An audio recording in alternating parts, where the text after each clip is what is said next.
বীরভূমের বাঘ সকাল সকাল নিজের বাড়িতে অনুব্রত মণ্ডল তিহার মুক্তি হয়েছিল গতকাল। তারপর আজ ভোর 4:30 দমদম বিমানবন্দরে পৌঁছে সেখান থেকে সোজা বীরভূমে বোলপুরের নিচুপট্টি এলাকায় নিজের বাড়িতে ফেরার সিদ্ধান্ত নেন। গোটা রাস্তা জুড়ে তৃণমূল কর্মী সমর্থকদের উচ্ছ্বাস ছিল চোখে পড়ার মতো। প্রিয় নেতা ফিরছেন, এবার পুজো জমজমাটি হবে বলছেন তারা। কেউ গাঁদা ফুলের কুচি, কেউ বা পুষ্পস্তবক দিয়ে বরণ করলেন অনুব্রতকে।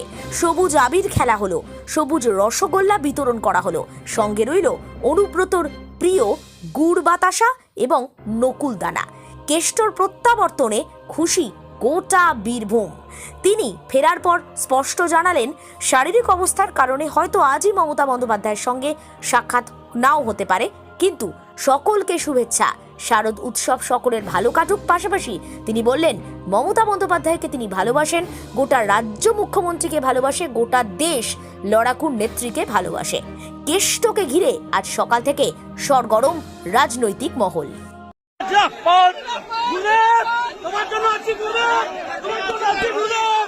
অনুব্রত মণ্ডল জিন্দাবাদ, কেষ্টদা জিন্দাবাদ, কেষ্টদা জিন্দাবাদ, অনুব্রত মণ্ডল জিন্দাবাদ, বোলপুরে হবে কেষ্টদা জিন্দাবাদ, অনুব্রত মণ্ডল জিন্দাবাদ, কেষ্টদা জিন্দাবাদ, অনুব্রত মণ্ডল জিন্দাবাদ। শারদ প্রাতি বেজে উঠেছে আলোকমঞ্জি।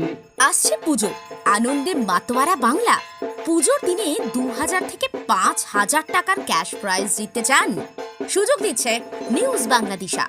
অংশগ্রহণ করুন এক মজার কন্টেস্টে আর জিতে নিন আকর্ষণীয় উপহার। চোখ রাখুন নিউজ বাংলাদেশার পর্দায়।